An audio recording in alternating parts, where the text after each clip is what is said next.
Hello students, मैं दीपक कुमार सक्सेना आपकी तामरा coaching classes में आपका हार्दिक स्वागत करता हूं। आज का हमारा जो टॉपिक है वो है हेलो एल्केन के रासायनिक गुण। हेलो एल्केन के रासायनिक गुण क्या है? हेलो एल्केन के रासायनिक गुण। अभी हमने हेलो एल्केन के पिछले वीडियो में क्या सीखा था कि हेलो एल्केन के भौतिक गुण क्या होते हैं। अब बारी आती है हेलो एल्केन के रासायनिक गुणों की। अब रासायनिक गुण जो होते हैं हेलो एल्केन के, उसको ऑर्गेनिक केमिस्ट्री में हेलो एल्केन के रासायनिक गुणों को 3 भागों में बांटा गया है। 3 भाग कौन कौन से हैं? एक तो होता है नाविक स्नेही प्रतिस्थापन। नाविक स्नेही प्रतिस्थापन अभिक्रियाएं। दूसरा होता है विलोपन अभिक्रिया।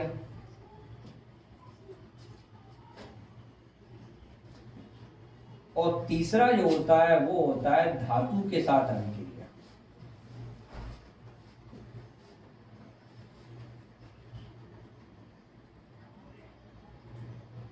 ठीक है, मतलब कि हेलो एल्केन के जो रासायनिक गुण हैं उन्हें 3 पार्ट में डिवाइड किया गया है।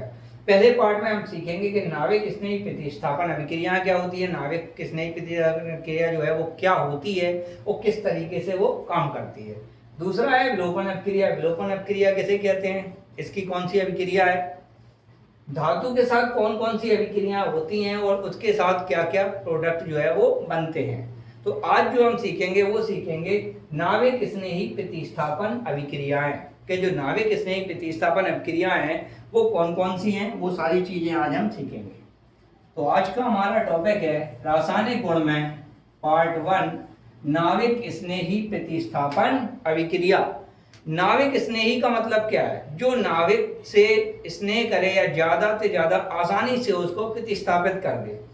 जब भी एल्किल हैलाइड में क्यों होती है नाविक स्नेही, पहले ये चीज समझें कि नाविक स्नेही होती क्यों है। क्योंकि हमने पिछले वीडियो में देखा था कि CX बंध जो है, हमने भौतिक गुण में डिस्कस किया था कि CX आबंध की प्रकृति जो होती है वो अध्रुवीय ना होकर ध्रुवीय होती है। क्यों होती है? क्योंकि हैलोजन जो है वो उच्च ऋणात्मकता वाला तत्व है। हैलोजन क्या होते हैं? उच्च ऋणात्मक, इनकी विद्युत ऋणात्मकता उच्च होती है। तो ये जो सहसंयोजी बंध बना है तो ये साझे के इलेक्ट्रॉन को क्या करता है, अपनी ओर अधिक आकर्षित करता है। जब ये अधिक खींचता है इसको, तो जितना यहाँ पे ऋण आता है उतना ही यहाँ पे क्या आ जाता है, धनावेश। तो उसकी प्रकृति अध्रुवीय ना रहकर कैसी हो जाती है, ध्रुवीय। और जब वो ध्रुवीय प्रकृति हो जाती है, अब यहाँ पर क्या है उसकी, इस कंडीशन में प्रकृति बदल गई। अब इस कंडीशन में प्रकृति कैसी हो गई, उसकी ध्रुवीय प्रकृति हो गई। अब ध्रुवीय प्रकृति जब हो जाती है तो उस कंडीशन में क्या होता है, कोई भी नाविक स्नेही होता है वो एल्किल हैलाइड के हैलोजन परमाणु को, अब हैलोजन परमाणु क्यों कह रहे हैं, क्योंकि एल्किल हैलाइड का फॉर्मूला क्या है, हेलो एल्केन का RH। तो हैलोजन परमाणु को वो आसानी से प्रतिस्थापित कर देता है।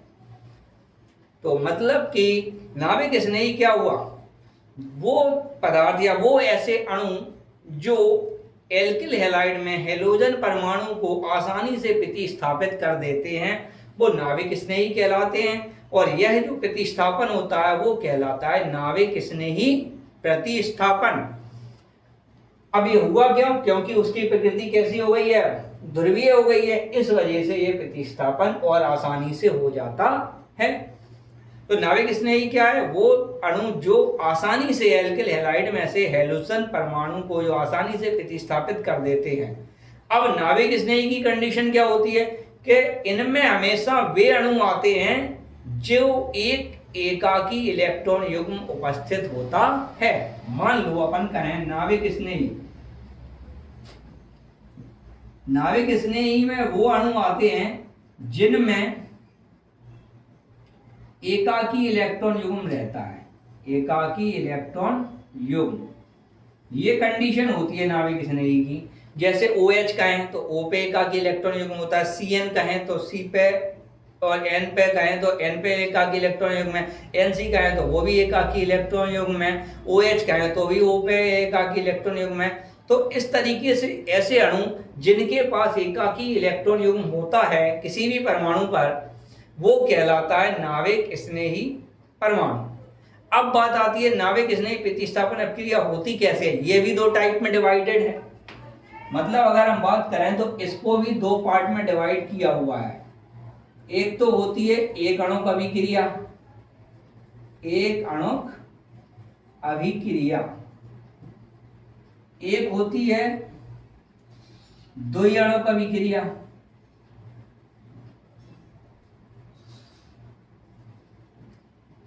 एक अणुक अभिक्रिया और द्वि अणुक अभिक्रिया क्या है। एक अणुक हम समझ में आ रहा है, एक अणुक मतलब एक अणु भाग ले रहा है, द्वि अणुक जिसमें दो अणु भाग ले रहे हैं। अब इसको कैसे करेंगे ये समझें।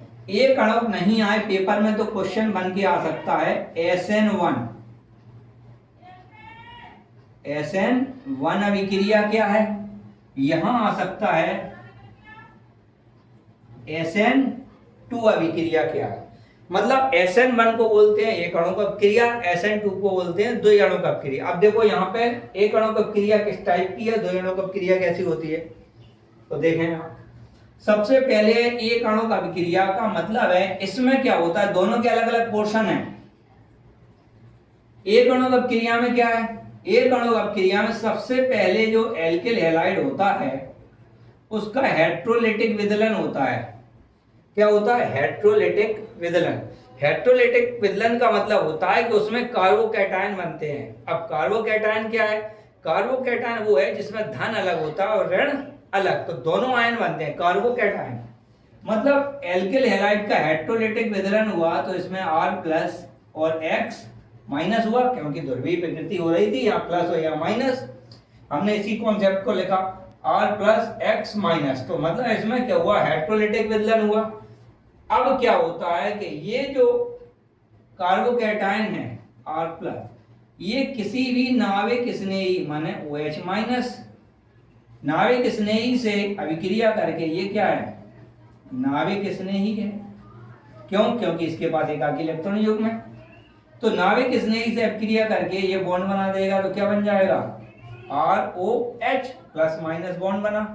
इसको बोलते हैं हम क्या, एल्कोहल।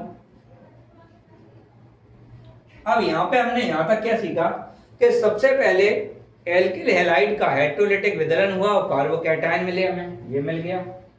फिर क्या हुआ कि जो कार्बोकैटायन है उसने एक नाविक स्नेही से क्रिया की और तुरंत ROH बन गया, मतलब एल्कोहल बन गया। इस कंडीशन में हमने देखा कि दो पार्ट में अभिक्रिया हुई है, तो हम आगे की जो बात है वो लिखेंगे। यह अभिक्रिया दो पदों में संपन्न होती है। तो पहला पद तो ये हो गया फर्स्ट पार्ट, ये कौन सा हो गया, सेकंड पार्ट। ठीक है, पहला पार्ट जो है वो हमेशा कौन सा होता है, मंद पद। पहला क्या होता है, मंद पद। और सेकंड कैसा होता है, तीव्र। क्योंकि यह तीव्र क्यों हुआ ये भी समझो यार। तीव्र इसलिए हुआ क्योंकि यहाँ +- मिले, और जब प्लस और माइनस मिलता है तो वहां बनता है आयनिक अभिक्रिया होती है, और आयनिक अभिक्रिया हमेशा तीव्र अभिक्रिया की श्रेणी में आती हैं। तो ये क्या हुआ, तीव्र अभिक्रिया हो गई। अब हमें पता है कि अभिक्रिया की दर जो है वो हमेशा किससे निर्धारित होती है, मंद पद से। अब मंद पद में कितने अणु ने भाग लिया है, एक अणु ने, इसीलिए इसको कहते हैं एक अणुक अभिक्रिया। तो इसके हिसाब से देखें तो अभिक्रिया की दर जो है वो समानुपाती होगी अभिकारक की सांद्रता के, Rx के। फिर जो दर निकलेगी वो निकलेगी KRx। मतलब कि अभिक्रिया की दर जो है वो एल्किल हैलाइड के समानुपाती होगी, क्योंकि अभिक्रिया में एक अणु ने भाग लिया है, तो ये अभिक्रिया कौन सी हो गई, एक अणु का अभिक्रिया। अब इसी चीज को अपन परिभाषा में लिखें तो कैसे लिखेंगे, एक अणु का अभिक्रिया मतलब यह दो पद में संपन्न होती है। पहले पद में Rx जो है एल्किल हैलाइड का हेट्रोलिटिक विदलन होता है जिसमें R+ X- बनता है।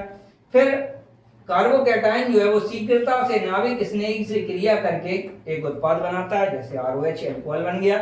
अब इस अभिक्रिया में जो दर का निर्धारण है जो प्रथम पद से होता है, और प्रथम पद में कितने हैं, मंद पद जो है, मंद पद में कितने अणु भाग ले रहे हैं, एक, इसलिए इसको बोलते हैं एक आणुक अभिक्रिया या SN1 अभिक्रिया। अब बारी आती है द्वि-आणुक अभिक्रिया की। द्वि-आणुक में क्या होता है, इसमें दो अणु भाग ले रहे हैं, सीधी बात है, द्वि-आणुक है तो दो भाग लेंगे। इसमें क्या होता है, सबसे पहले एल्किल हैलाइड किसी भी नाविक स्नेही से अभिक्रिया करता है और उस कंडीशन में जो बनता है वो सबसे पहले बनता है हमारा क्या,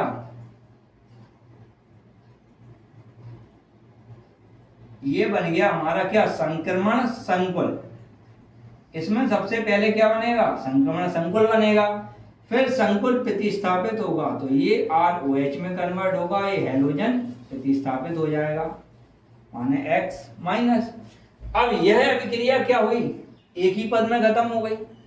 तो पहला पद जो है वो कौन सा है, मंद पद है। अब मंद पद में कितने अणुओं ने भाग लिया, दो ने।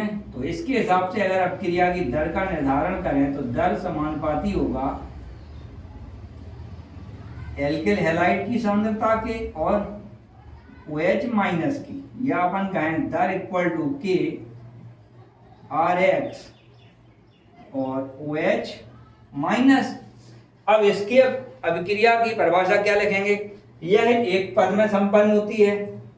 इसमें जो पद है सबसे पहले क्या बनता है, संक्रमण संकुल बनता है। फिर संक्रमण संकुल के बाद एल्कोहल अलग निकल जाता है और हैलोजन परमाणु प्रतिस्थापित होकर अलग निकल जाता है, और इस अभिक्रिया में क्या बनता है, संक्रमण संकुल। और अब इसमें जो मंद पद है उसमें कितने अणु भाग ले रहे हैं, दो, इसलिए इसको बोलते हैं द्वि-आणुक अभिक्रिया। और इसकी अभिक्रिया की दर क्या है, ये है, ये दोनों पर निर्भर करेगी, क्योंकि हमने वैसे ही पढ़ा है 11 में दर नियम क्या होता था साम्य के लिए, कि अभिक्रिया की दर अभिकारकों की सांद्रता के समानुपाती होती है। अगर अभिकारक ज्यादा है तो उनके गुणनफल की सांद्रता के समानुपाती या मोलर सांद्रता के। तो अभिक्रिया की दर जो है अभिकारकों की मोलर सांद्रताओं के गुणनफल के समानुपाती होती है। इसमें दोनों भाग ले रहा तो दोनों की मोलर सांद्रताएं आ गई। सांद्रता व्यक्त करने के लिए हम ये वाला साइन लेते हैं, ये किसका साइन है, सांद्रता का। तो ये हो गई हमारी द्वि-आणुक अभिक्रिया। अगर इन दोनों में डिफरेंस भी देखें तो क्या डिफरेंस है, देखो यहीं पे डिफरेंस क्लियर होता है। पहले यह दो पद में होती है, यह एक पद में होती है, एक डिफरेंस हो गया। सेकंड, इसमें कार्बोकैटायन बनते हैं, इसमें क्या बनता है, संक्रमण संकुल, या अपन लिख सकते हैं इसमें कार्बोकैटायन नहीं बनते हैं। ये ध्रुवीय प्रकृति है, यहाँ पे कार्बोकैटायन बनते हैं। जब कार्बोकैटायन बनेंगे तो प्लस माइनस को जोड़ोगे तो वापस ये बन जाएगा, मतलब कार्बोकैटायन बनते हैं तो इसमें पुनर्व्यवस्थित उत्पाद मिल जाता है, मैंने इसको जोड़ोगे तो ये वापस बन जाएगा।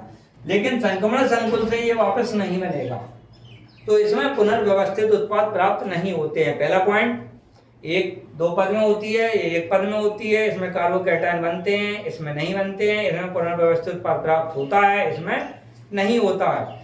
चौथी चीज, ये ध्रुवीय है, इसलिए ध्रुवीय विलायकों में इसका वेग बढ़ जाता है, और यह संक्रमण संकुल है, संकुल का वेग हमेशा ध्रुवीय विलायक में यानी कि जल की बात करें तो वहां पे घटता है।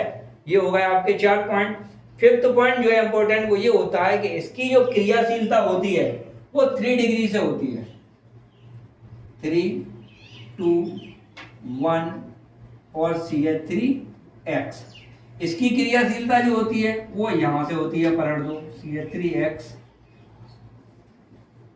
फिर 1, 2 और 3। ये 3, 2, 1 से है, ये 1, 2, 3 से है, तो इस चीज को ध्यान रखना है। ये दोनों का डिफरेंस था। ये था हमारा आज का टॉपिक, हेलो एल्केन के रासायनिक गुण का फर्स्ट टॉपिक, नाविक स्नेही प्रतिस्थापन अभिक्रिया और उनके प्रकार। आशा है ये चीज आपको अच्छे से समझ में आई होगी।